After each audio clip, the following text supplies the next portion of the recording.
Welcome dear learners. This lecture on origin of ritual has been developed based on the socio-cultural studies materials available. As ritual is centered around a culture, this lecture has taken ritual and culture as conversational for the whole lesson as means to understand its evolutionary aspect.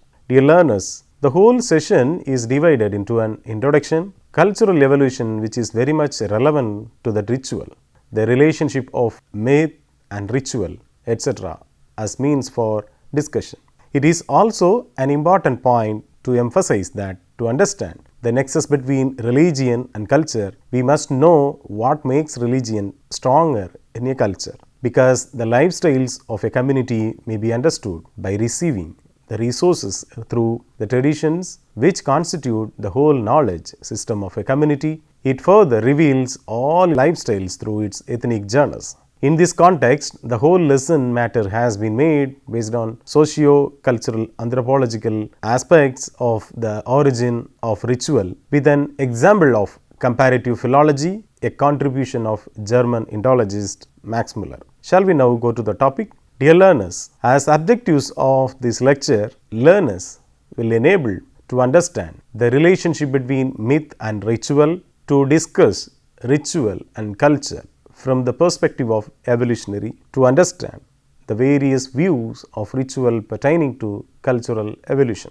The concept of evolution in the theory of organism was prior to Darwin, but it was his Origin of Species which lifted the concept of evolution from the level of philosophy to that of science. He proved through evidences that living organisms from their first appearance in the primeval sea developed to the present forms by the principles of natural selection and survival of the fittest. Even before Darwin's work, attempts were made to transfer the concept of evolution from the realm of living organism to that of human cultural phenomena. The 18th century cultural evolutionists believed that biological evolution came sequentially to a halt once it had produced in man an organism which can further produce that culture. They agreed the culture provided man with a buffer against natural selection, and hence the mode of adaptation shifted largely to the level of cultural achievements. In other words, cultural evolution carried on where biological evolution left off. They thought of the progressive improvements of the human condition as a mentalistic evolution, and thus took an idealist view of the evolutionary process. In the late half of the 19th century, scholars did not agree with the earlier ones in this regard and propounded a materialist interpretation to evolution. In their view, evolution takes place in two respects. First, it happens because of superimposition of a high culture over a low culture. Secondly, because of internal conflict within culture between social classes or groups leading to a cultural evolution. The first process was known as social Darwinism, propounded by Malthus, and the second was known as dialectical materialism, advocated by Marx and Engels. Concept of evolution is based on the assumption that history of culture has been one of advancement of or progress from simpler to complex form in intellectual conceptualizations and institutional structures. They believed in the upward linear movement of culture in terms of progress or advancement. The very term evolution suggests gradual change or transformation from one point to another point over a time space on a linear scale. According to the culture evolutionist, though the diachronic studies indirectly suggest that it is the study of inherent motion and relativism in the expressive traditions, both material and verbal forms. The material entities possess the ability to become more complex and move from the lower to the higher rather than to develop in general. This ability is inherent in all material entities and manifests itself only under relevant conditions. Whenever same conditions exist, a change from the lower to the higher and from the simple to complex will invariably occur. regarding the basic characters of evolution, there is fundamental difference of opinion between the two schools of thought. Morgan, Taylor, etc. advocated the unilinear theory of evolution, which has the following basic principles in the concept of evolution. First, evolution was not a process of change but a typology of sequence. The second, it was not historical in the sense of record of specific events but rather a conceptual abstraction from man independent sequences. The third one, it was unilinear instead of multilinear. The fourth one, it was universal and inevitable and hence predetermined and predictable. The other school of thought championed by Murdoch, Stewart for multilinear evolution, and in their opinion the concept of cultural evolution follows close to the concept of biological evolution, having the following principles. First one, evolution is an actual process of change, not a classifying characterization of sequences. The second one, the evolution consists of real events, not of abstractions from events, and hence evolutionary development is historical in the strictest and most literal sense. The third, the course of evolution is fundamentally divergent or multilinear. When parallel development occurs in more than one evolutionary line, the sequences and results are similar only in a typological sense and are never in any respect identical. The fourth one, that evolution operates by a purely fortuitous mechanism and is neither predictable and predetermined nor purposive. During the whole of the 19th century, the debate whether culture evolution is unilinear or multilinear dominated, and all were trying to find the origin of the cultural traits. Though the evolution theories accept change and development as inherent property of cultural materials, they differ in approach to the subject of expressive traditions. Based on the stress given to a point of study, the evolution theories can be divided into three major groups. They are, first one, culture evolutionists, the second one, myth ritualists, the third one as an example of comparative philology or solar mythologists. According to the culture evolutionists, the phenomena of culture as well as the expressive traditions, including arts, were the products of progressive development. The phenomena of culture passed through several stages, from apes to human beings and savagery to civilization. Morgan recognized 7 stages of development, taking the biological evolution as route to civilization. E.B. Taylor and others, though accepted Morgan's 7 stages, stressed mostly on 3 stages from the stage of man becoming a social animal.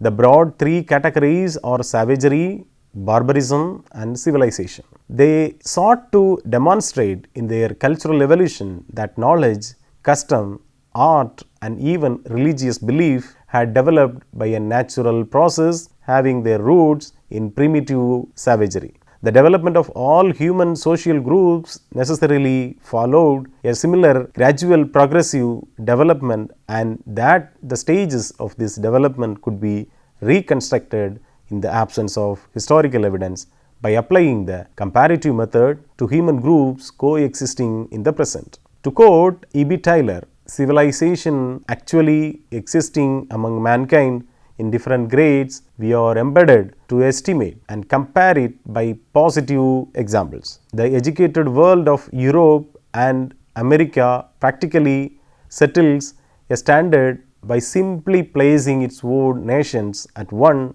end of the social series and savage tribes at the other, arranging the rest of mankind between these limits accordingly as they correspond more closely to savage or to culture life. The principal criteria of classification are the absence or presence, high or low development of the industrial arts, the extent of life knowledge, definiteness of moral principles, the conditions of religious beliefs and ceremony, the degree of social and political organizations and so forth. Thus, on the definite basis of compared facts, ethnographers are able to set up at least a rough scale of civilization. With this method, they schematized all the cultures by broadly pinpointing different institutions that each culture carried with it, and they in turn represent the culture traits of that particular culture, name it either savagery, barbarism or civilization. Progress is seen in terms of a culture's advancement from one stage to the next through a relatively fixed sequence. Only through contact with a much more advanced culture can a less developed culture bypass or slip a stage or condition in the natural sequence of development. Cultures, in the view of cultural evolutionists, do not require contact with one another for their development in similar directions. Rather, there is held to be a basic psychic unity of all men which results in fundamentally similar responses to the common experiences all men confront in satisfying their requirements. Progress is a function of the quality of thinking that underlies the responses of people as members of their cultures. As human beings, thinking becomes more advanced, their social behavior changes and become more satisfactory in the fulfillment of their desires and needs. As social behavior becomes more adequate, culture is said to evolve. However, expressive and other behaviors of earlier stages can survive into later cultural stages as residual, having lost their original and primary function and meaning and having taken on secondary function and significance. Cultural residuals are called survivals. The notion that some cultural forms survive in the context of cultural evolution is referred to as the doctrine of survivals. A.S. Goldschweizer defines survivals as a cultural feature which does not fit in with its cultural medium. It persists rather than functions, or its function somehow does not harmonize with the surrounding culture. More advanced cultures reveal their previously less advanced heritage through survivals. Evolutionists tend to equate modern primitive cultures with the savage stage of cultures and look to primitive cultures for the nature of the savage mental and cultural conditions. The 19th century cultural evolutionists equated folk with that of peasants. Evolutionary theorists used comparative method to analyze the development of cultures. Edward Tylor had two purposes for the study of cultures. One was the discovery of the principles of human evolution. The other was the discovery of the causes for the uniformity which so largely pervade civilization. Although Tylor talked about cultural stages such as savagery, barbarism and civilization, he never defined them rigidly. His idea of stages seems to have simply a convenient analytical device. In his folkloristic writing, he had shown different stages not only in culture in general,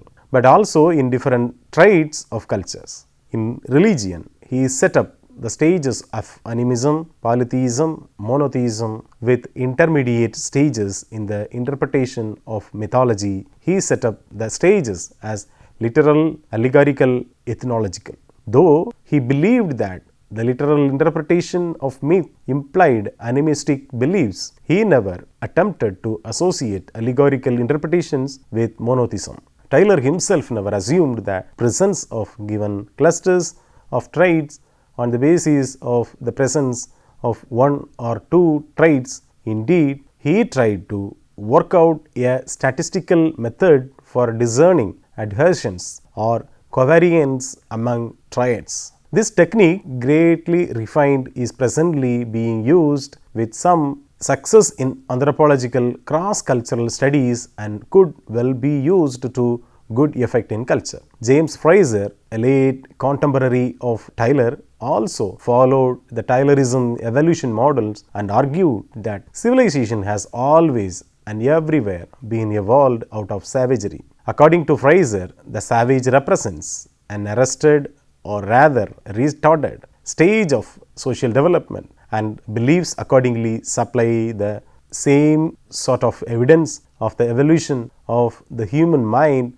that an examination of the embryo supplies of the evolution of the body. To put it otherwise, a savage is to a civilized man as a child is to an adult. He further advocated that folklore, in other words, like lore, is a part of social anthropology and reveals the mind of primitive man.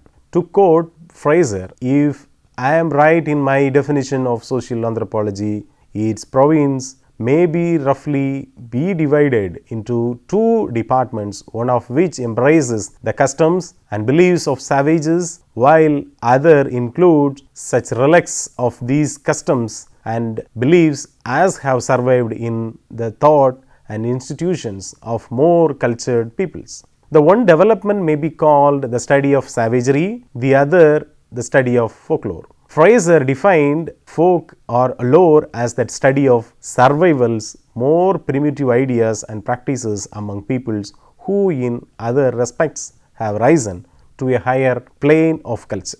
These ideas and practices of survivors are found in civilized stages as beliefs which were transmitted from truly savage ancestors through many generations and not learned in schools or at religious institutions.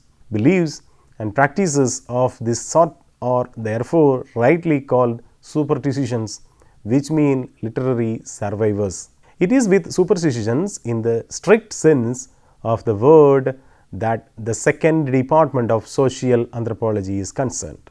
Though the evolution theory is flooded with the idea of finding historical lineages of a culture group, it does not give a lead to the certain behavioral patterns of that culture group. The historical data can be used to derive some conclusions on the expressive traditions of a culture. In the Indian context, several folklore journals with the help of this theory can be studied. Some of the proverbs, sayings, beliefs or oral epics can well be understood as this theory tries to look into their socio-economic origin and their historical setting. Dear learners, this is the second part of this lecture which says about myth ritual. Myth ritualists are a specialized group within the cultural evolutionists. Unlike the solar mythological theory, which once upon a time was widely used by various scholars and now became outdated, the myth ritual theory is continued to be in use and popular in identifying supposed origin of certain genres of culture. According to this theory, culture or a ritual is made up of survivals and their former practices of rituals. It defines myth as a narrative associated with a rite or the description of a rite. From their viewpoint, culture and art begin in the ritual acts of primitive man, especially sacrifice. As culture evolves, ritual becomes progressively verbalized, giving rise to myth. When the verbal descriptions of the rite achieves autonomy, myth achieves independence as an expressive form. Rite is the primary form and myth is its immediate derivative. From myth and rite, the secular, verbal and performing arts subsequently evolves. As the sacred character of myth and ritual is lost or forgotten, myth becomes tale or song and rite becomes drama, dance, music or game. Therefore, all the secular arts are said to have had sacred basis and ritual as an expression of sacred behavior. For example, the myth rituals suggest that the counting of rhyme any, many, miny, more is an ancient magic rhyme used in Druid times to choose victims for human sacrifice. Similarly, the children's game of London Bridge is supposed by same to be a survival of the actual custom in which a human victim was sacrificed to the spirit of the stream over which a new bridge had been built. In this way, some of the folk tales, folk songs, poetic narratives, etc. can be traced back to ritual and to particular events. The myth rituals are concerned with reconstructing the ritual basis of particular expressive products by identifying the elements of the original rituals that survive in these products. All myths and narrative forms directly or indirectly are assumed to be derived from some earlier type of ritual. The myth ritualists attribute the rituals that are associated with sacrifice to fertility cults, to the cultures which are in pre-civilized stage. Some of the ballads and songs which describe the human sacrifice for the cause of construction of bound and palace or bridge, according to myth ritualists, reveal the primitive belief and practice of foundation sacrifice ritual to appease the gods or spirits. In course of time, the ritual practice is abandoned as the culture grows to higher levels, but the myth continues to exist either in the form of a song or ballad or a tale. Myth ritualists are no more popular, but their cause and effect method and change of ethnic journeys from one type to another in a given context are quite valid. In the Indian context, where religion plays a dominant role in detecting certain behavioral patterns, myth ritual theory offers good platform for the reason. As this theory tries to find the origins, it is useful in analyzing some motives in genres such as ritual theatre, ethnomedicine, culinary practices, oral epic and ballad traditions. Now we will move to comparative philology, in other words solar mythology, as an example taken from cultural evolution theory. Probably no theory concerning the origin of culture has aroused as much interest both within and without the discipline as that of solar mythologist, says Richard M. Dawson in his article The Eclipse of Solar Mythology. This school of thought confirms its theoretical investigations to find out the origins of Indo-European cultures based on linguistics and literature. Max Muller is the profounder of solar mythology, with which he tried to reconstruct the original home of Indo-Europeans and their dispersal into Asia and Europe using linguistics as basis or tool. In 1856, he published a long essay on comparative mythology, which reoriented all previous thinking on the origin of myths. Using the tools of historical and comparative linguistics, the philologist attempted to reconstruct the nature of the parent and sub-parent Indo-European language and culture. Since many of the early written documents are religious in nature, the reconstruction of the parent belief systems, particularly its mythology, becomes the focus point of investigation in tracing their origin. According to solar mythological theory, all the Indo-European people belonged to common Aryan stock after the migration of European groups from their homeland. The parent language and the mythology it related got splitted to various offshoots. A time came when the original meanings of the names of Vedic gods were forgotten and survived only in mythical phrases and proverbs of uncertain sense. Stories then developed to explain those problems. From this disease of language, in other words, malady of language, myths were born.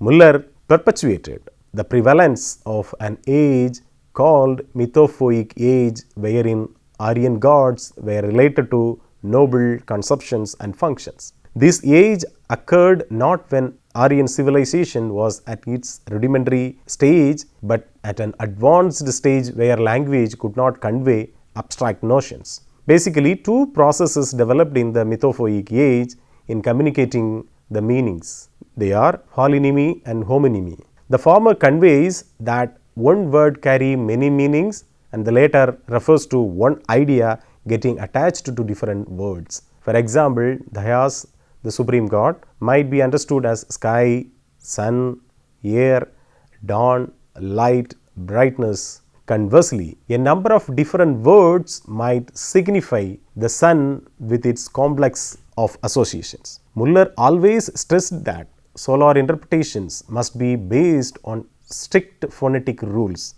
According to solar mythologists and comparative philologists, metaphors operate in two ways. The same verb root, for instance, to shine, could form the name of the sun or a term for the brightness of thought. Then again, nouns so formed could be transformed poetically to other objects. The rays of sun became fingers. Clouds are called mountains. The rain clouds are referred to as cows with heavy odors. The lightning receives the appellation an arrow or serpent. These metaphorical words are appellatives and form the substances of myth. Appellation means system of naming. According to Muller, mythophoic man constructed his pantheon around the sun, the dawn and the sky. Metaphors came from myths and not myths from diseased metaphors. The comparative mythologists took the position that mythology is concerned with the activities of celestial bodies, and that any narrative which was simply not considered to be a myth in the strictest sense of the term. The comparative mythologies assume that the parent mythology survives in the residual tales and customs of the Western peasantry and attempts to organize its folk data in conjunction with previous records to connect them to parent mythology and ritual. The etymology of terms, especially the proper names, was the basic indicators with which the mythologists worked to identify the original form of celestial bodies. Of course, not all comparative philologists are concerned with finding mythological roots of the Indo-European origin, but some employ the techniques of comparative language study within general cultural evolution theory. Recent investigations of Indo-European origins focus upon reflection of Indo-European social structures offered by comparative mythologies rather than upon the use of comparative linguistics to assist in the reconstruction of parent mythology itself. As comparative philologists interested in linguistics to trace back the origin of Indo-European mythologies, their recognition of language as a tool for cultural transmission is quite valid and important in socio-cultural studies. Folk speech, verbal arts, folk narratives and art forms of genres which have verbal communication as prime character can be studied by applying the comparative philologist means the solar mythology applications technique, though the goal find original home or origin of the forms. Cultural evolutionary theories which deal with the culture and ritual were prominent in that century, as that century witnessed the mastery over Asian and African countries by the European countries. Most of these theories therefore are propounded by European scholars as they came into contact with the other cultures. Analyzed at knowing certain similarities and identical in various cultures, they began to theorize them on evolutionary models such as cited what we have discussed so far. Dear learners, so far we have discussed the core idea of ritual with the association of cultural evolution. As we discussed earlier, it is also important one, this discussion at present to understand the nexus between religion and culture. It is also an approach that allows the sociology of religion for a deeper understanding of religion. To uphold this perspective, we have discussed the various concepts in relation to culture views expressed by various scholars. I hope you all might have enjoyed the session and that it enriched your knowledge on ritual and culture. Dear learners, we will meet in another schedule. Thank you and all the best.